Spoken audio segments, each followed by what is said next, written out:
জি ধন্যবাদ, সুন্দর একটা প্রশ্ন। মাগরিবের 3 রাকাত ফরজ সালাতের পরে 2 রাকাত সুন্নাত, সহি শুদ্ধ হাদিস মতে সহি সুন্নাহর আলোকে স্রেফ 2 রাকাত সুন্নাত।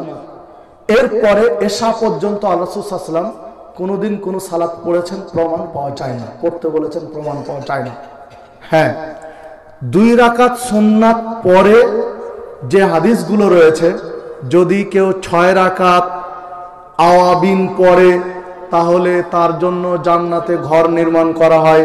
কেউ 20 রাকাত পড়লে তার জাহান্নামের আগুন হারাম হয়ে যায়। যে হাদিসগুলো এসেছে এই হাদিসগুলো জাল, বানাওয়াট হাদিস। যদি কেউ পড়ে থাকেন 2 রাকাত সুন্নাতের পরে 2, 4, 6, 20 পর্যন্ত আলোচনা আছে, পড়ে থাকেন তো তওবা করবেন, আর কোনোদিন নয়। এরপরে বলেন।